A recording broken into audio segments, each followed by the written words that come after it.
Oi pessoal, bem-vindos ao nosso programa voltado sempre a cuidar da sua saúde e do seu bem-estar. Começando aqui com um recado importante para vocês refletirem. Que tal absorver o melhor que as dores da vida podem nos proporcionar? Enxergue os ensinamentos que se escondem nos momentos mais difíceis e leve para si mesmo a inspiração necessária para se levantar e recomeçar sua caminhada. Algumas dores te machucam, outras te mudam. Tudo é aprendizado. A alegria não chega apenas no encontro do achado, mas faz parte do processo da busca. Portanto, siga sempre em frente com fé e pensamento positivo, que assim as melhores coisas acontecem. Bom, e hoje o nosso programa está muito interessante e eu tenho certeza que vocês vão adorar. Matérias muito boas, muita coisa interessante e importante para você saber e a gente vai mostrar aqui tudo para você. É já já. Bom, e agora eu vou conversar com o Dr. Henrico Schneider. Ele é médico cirurgião geral e especialista em cirurgia robótica e ele vai explicar um pouco pra gente sobre isso. Tudo bom? Tudo bom, obrigado pelo convite, é um prazer estar aqui com você. E é um assunto que muita gente ainda não sabe, talvez, né? Acredito que é muito atual e a gente precisa informar, né? Porque a cirurgia, ela salva vidas, né? Eu falo muito sobre isso aqui. E a gente evoluir, né? Se atualizar é sempre muito importante para a nossa saúde e do próximo, né? Eu queria que você já explicasse para a gente o que seria, para as pessoas que ainda não sabem, o que seria a cirurgia robótica. Bom, a cirurgia robótica, ela nada mais é do que uma cirurgia realizada por um robô. Como que é isso, né? Não é o robô que opera. A gente faz uso da plataforma robótica, que é uma plataforma complexa. Ela é composta por três frações da plataforma. Uma que é o robô, que está diretamente relacionado com o paciente. É a parte da plataforma que trabalha dentro do paciente durante a cirurgia, que mexe as pinças e faz as dissecções. A outra é um carrinho que fica ao lado do paciente, contendo todas as questões energéticas envolvidas na cirurgia, parte de bisturi elétrico, a parte da câmera, a questão de gravação da cirurgia.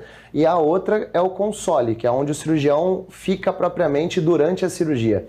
É uma parte mais robusta do processo robótico, que o cirurgião está imerso com o rosto dentro de uma tela, que dá uma visão 3D para o cirurgião do que está acontecendo durante a cirurgia, e ele tem o total comando dos braços robóticos por ali.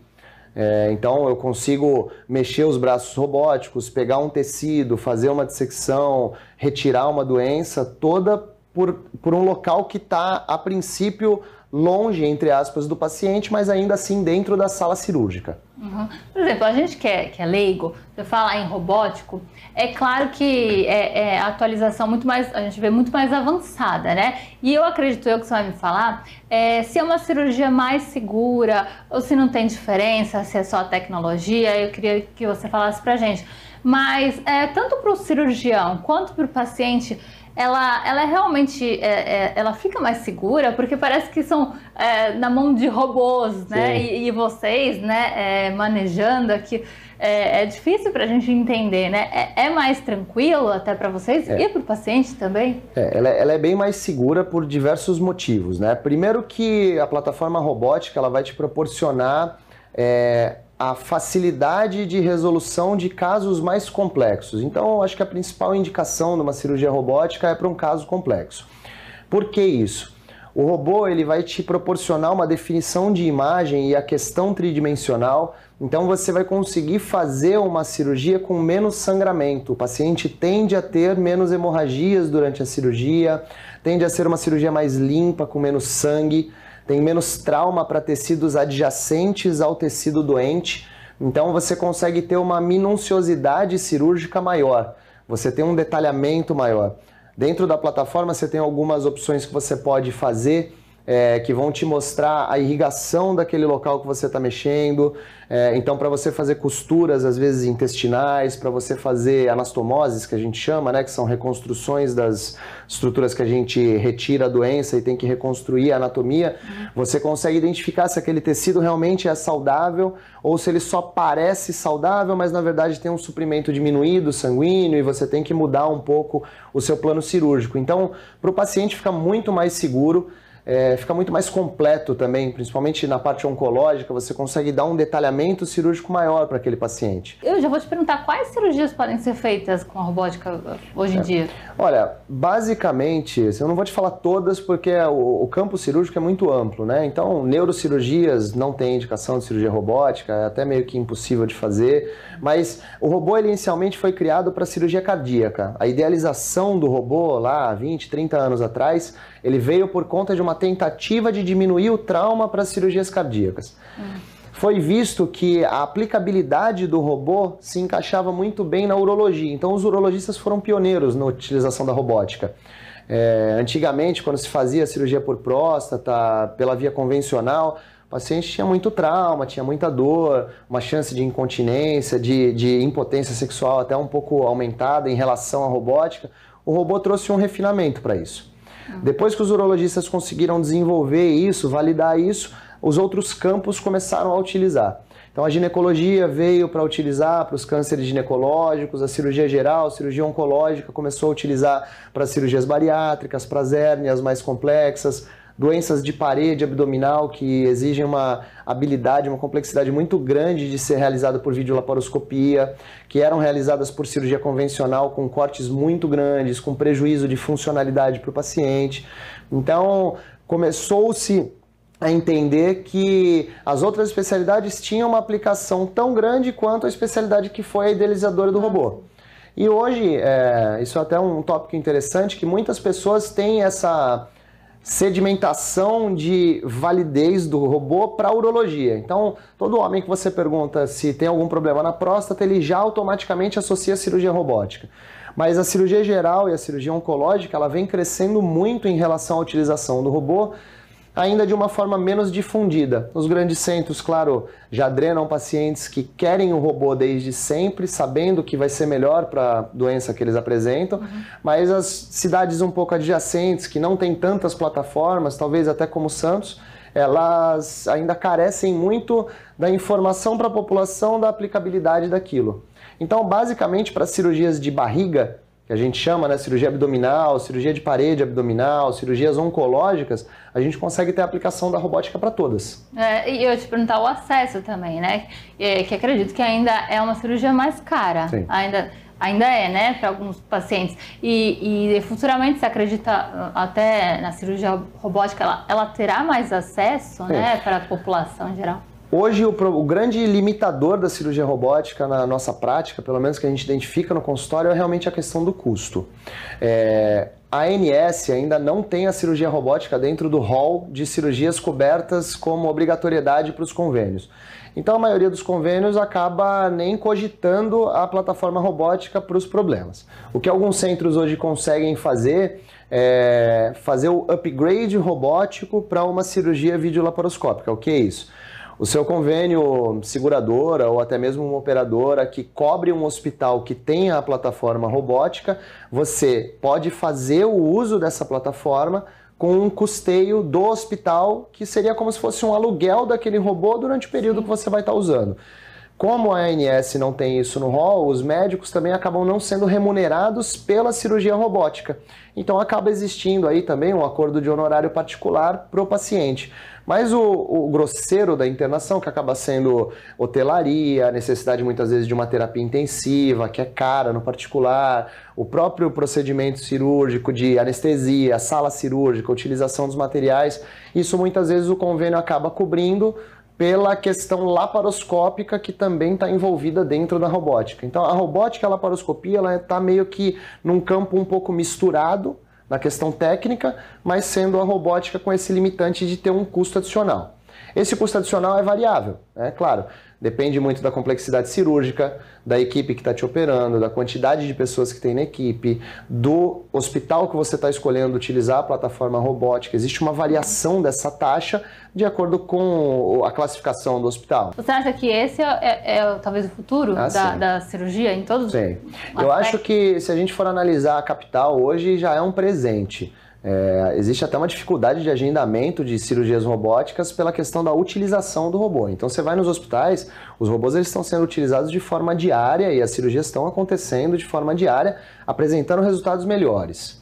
Se a gente for olhar os estudos que trazem a comparação da videolaparoscopia com a robótica, eles ainda pegam a robótica muito no começo e o cirurgião acaba tendo uma curva de aprendizado, né? Então, não tem ainda, de uma forma teórica, estudos que chancelam que o robô é realmente melhor.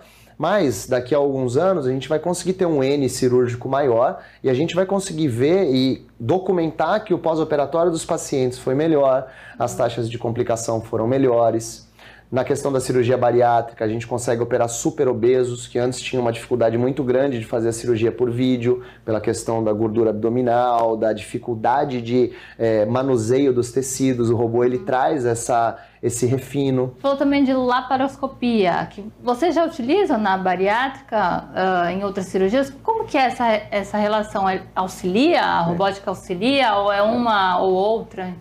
A laparoscopia, ela começou há muitos anos e como a robótica, no começo, ela teve muita resistência dos cirurgiões por ser uma coisa nova, né? Hoje em dia, não se fala muito mais em cirurgia convencional. A cirurgia convencional da atualidade é a videolaparoscopia. Até cirurgias por trauma, cirurgias de emergência, a gente pode utilizar da videolaparoscopia nas situações indicadas, né? E isso já traz benefícios para o paciente.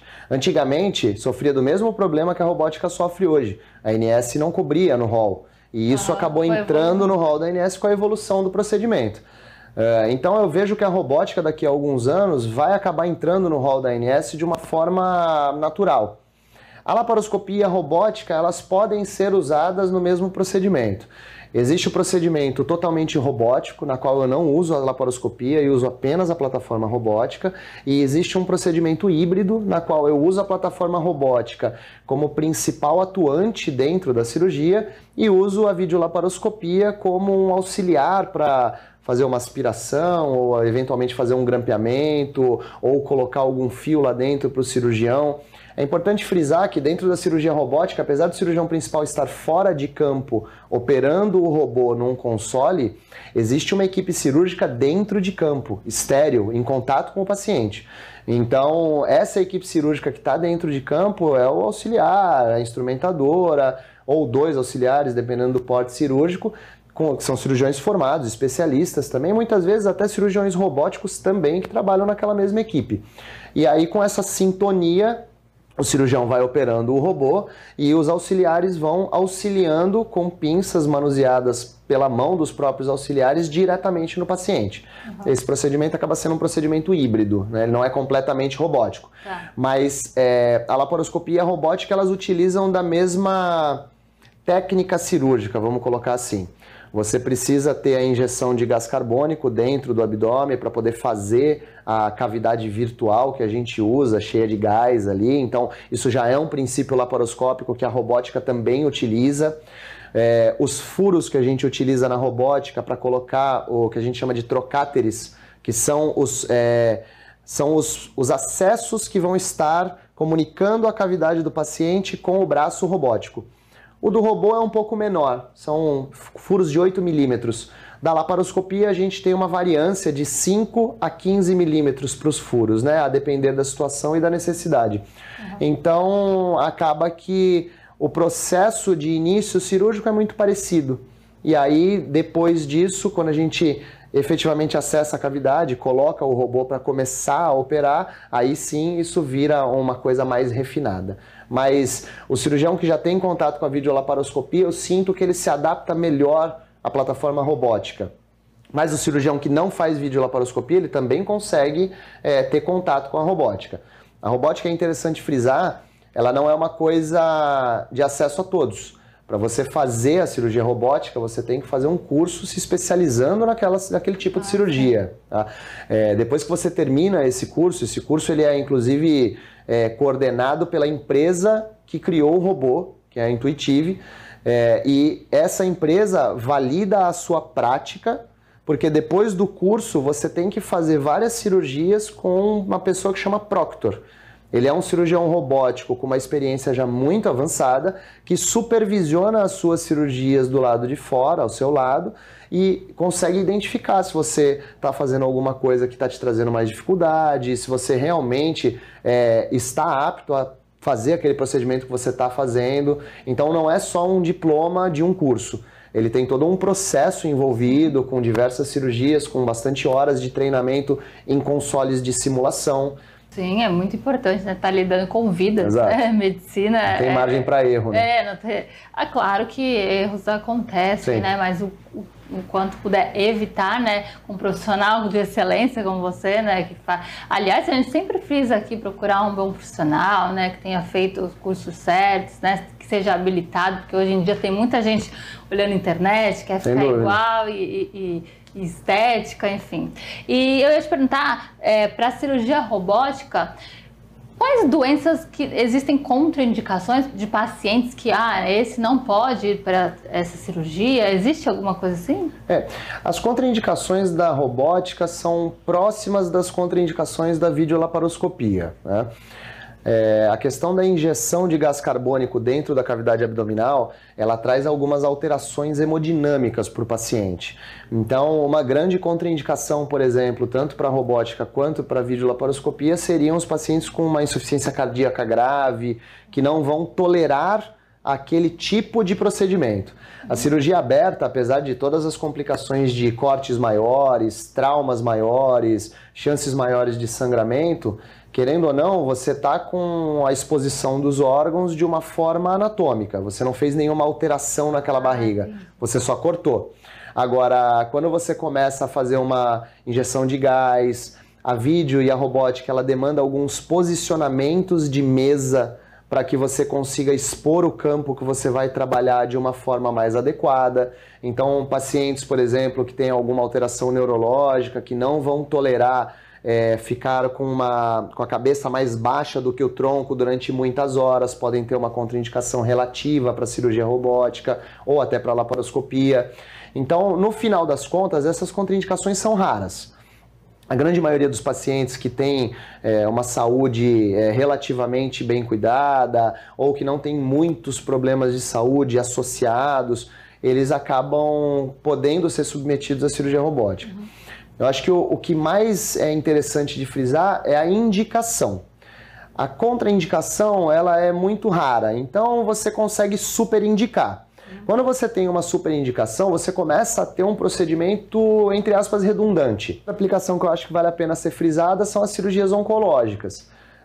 Para você corrigir um câncer, para você fazer a cirurgia de um câncer, a gente faz um procedimento chamado linfadenectomia. É um nome bonito para retirada de ínguas, de uma forma popular.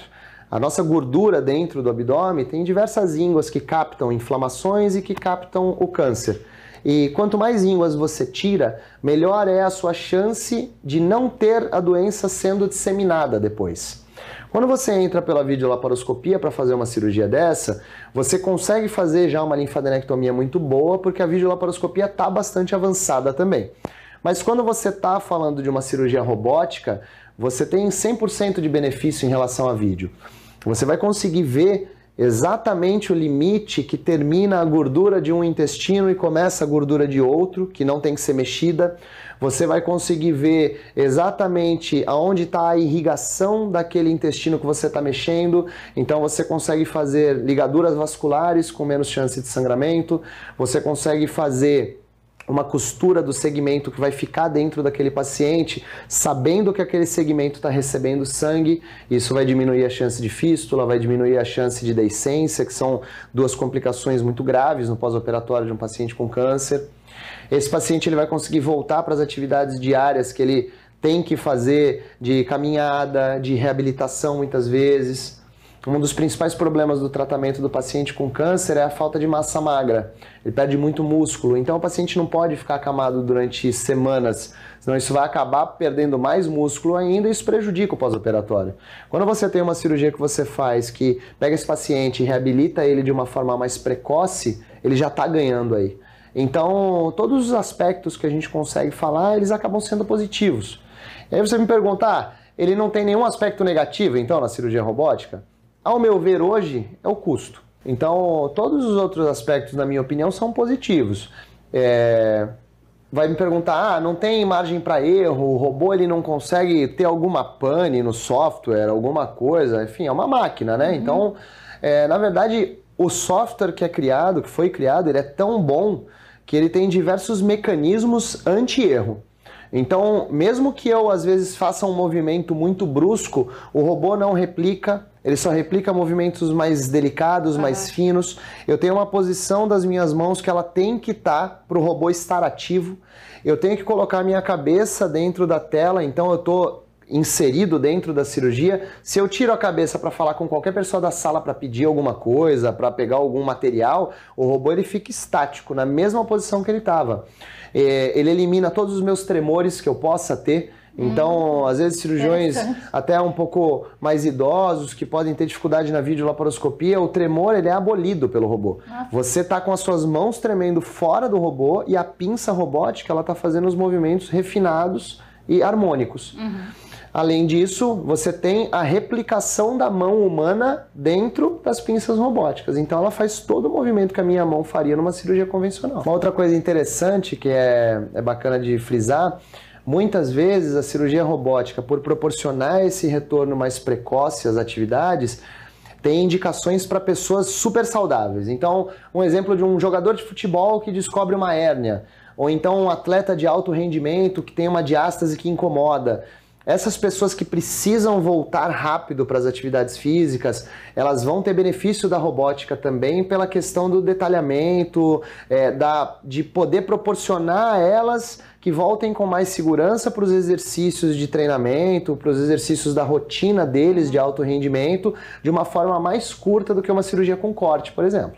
Então, menos tempo é um certo sofrimento, né, de recuperação, sempre evoluindo, né, que é melhor. Sem dúvida. Obrigada, esclareceu muita coisa, eu acredito que muita gente não sabe, né, atualizando cada vez mais a medicina, que eu falo muito aqui de medicina, que é salvar o outro, né, sempre cuidar do outro, sem né, dúvida. E de nós mesmos, claro, é sempre um ato de amor, que é o que eu friso aqui. Obrigada pela participação, esclarecimento. Passa o seu contato, né, para quem quiser. Sim. Bom, obrigado pelo convite, foi um prazer estar aqui falando para vocês, tentando contribuir um pouquinho com informação, com conhecimento. Eu acho que o importante é você ter o conhecimento de que você pode buscar algo de melhor e que você faça com o profissional que você se identificou. O importante é você poder cuidar do seu problema da melhor forma disponível. Eu acho que a tecnologia está aí para ficar. Ela não vai embora, ela vai estar cada vez mais detalhada, ela vai estar cada vez mais inserida no nosso meio social, no nosso meio de trabalho. Então, claro, com todas as regulamentações, todos os detalhamentos necessários, todas as supervisões necessárias para tentar trazer uma saúde melhor. Bom, meu Instagram ele é @Dr. Henrico Schneider. Eu faço alguns vídeos também lá para poder tentar manter as informações que eu consigo compartilhar com a população de uma forma até bem informal, bem bacana, eu acho. Eu atendo aqui em Santos também, eu tenho um sócio, meu sócio Dr. Fernando Iaeda também, o @, dele é Dr. Iaeda. Ele é cirurgião oncológico também, especialista em robótica. A gente tem atendimento aqui na Avenida Washington Luiz 316, no Elbor, ali do Canal 3.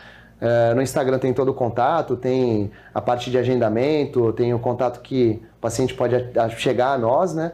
E eu estou à disposição de todos que precisarem, que quiserem se tratar conosco, vai ser um prazer. É isso, gente, a medicina evoluindo, né? Para cuidar cada vez mais da nossa saúde como um todo, que é o mais importante. Bom, e agora eu quero dar uma dica para vocês de restaurante, a Churrascaria Tertúlia. Tem anos e anos de tradição, que é um lugar que aquece meu coração, que eu já conheço. Então eu gosto de recomendar para vocês que foi maravilhoso, uma experiência incrível. E eu acho que é assim, restaurante tem que ter essa experiência, desde a entrada, os pratos, variedades, rodízio impecável e claro, as carnes, né? Cortes de carnes maravilhosos. Eu vou mostrar como foi minha experiência para vocês. Eu tenho certeza que vocês vão gostar. Quem não conhece ainda, vai conhecer. Pois eu tenho certeza que muita gente já conhece, que é uma churrascaria de muita tradição em Santos. Vamos ver.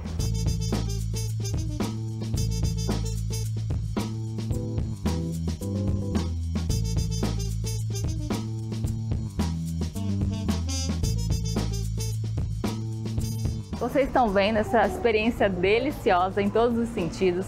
Logo na entrada a gente já vê o restaurante bem amplo, né? Com a recepção dos garçons. Todo mundo é muito bem acolhido no restaurante, nessa churrascaria maravilhosa. Que você já vê várias entradas, frios, para acompanhar o prato principal, que é, claro, a carne, né? A churrascaria com variedade de carnes, todos os cortes que a gente ama, e os garçons são muito dinâmicos, estão sempre na mesa, querendo saber como vocês estão.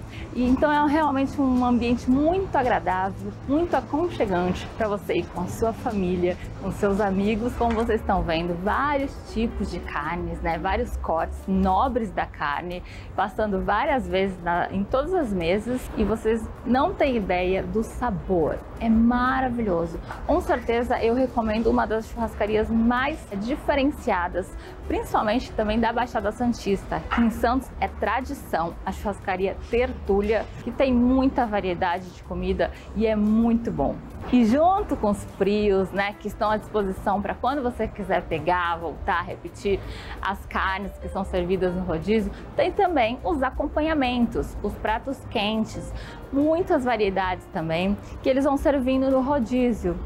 Batata frita, polenta frita, banana milanesa, uma delícia, anéis de cebola, arroz carreteiro, queijo derretido, muita coisa boa para acompanhar também, pastelzinhos de carne, uma delícia. É só você pedir, eles trazem também na mesa para vocês a carne que você solicitar, que você tiver com vontade de comer novamente, e é uma delícia, eu tenho certeza que vocês vão adorar. E claro que eu não poderia deixar de experimentar os drinks da casa.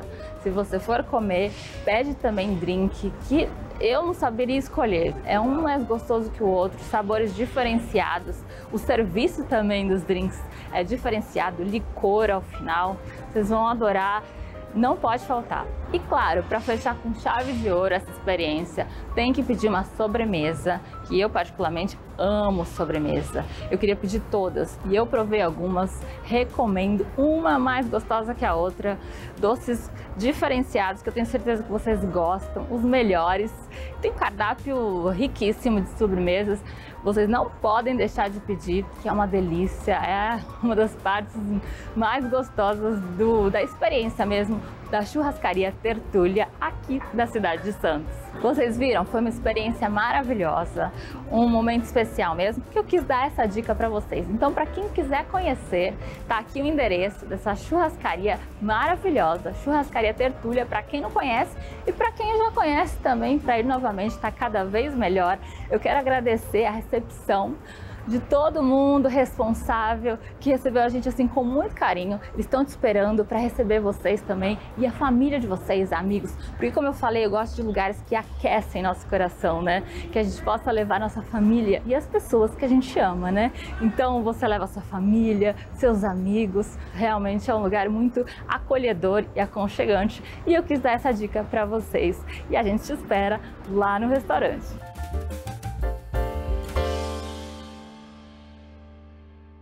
E hoje a gente está encerrando mais um programa. Eu quero agradecer a vocês por estarem sempre acompanhando a gente. Obrigada por todo o carinho. A gente faz tudo para proporcionar para vocês mais qualidade, informação para a sua saúde e o seu bem-estar. E sigam nossas redes sociais do programa, minhas redes oficiais também, para a gente interagir cada vez mais. Eu amo poder interagir, mandem perguntas, opiniões, porque a participação de vocês, como eu sempre falo, é muito importante e fundamental pra gente. Porque cuidar do outro é um ato de amor. Um grande beijo, fique com Deus e até lá!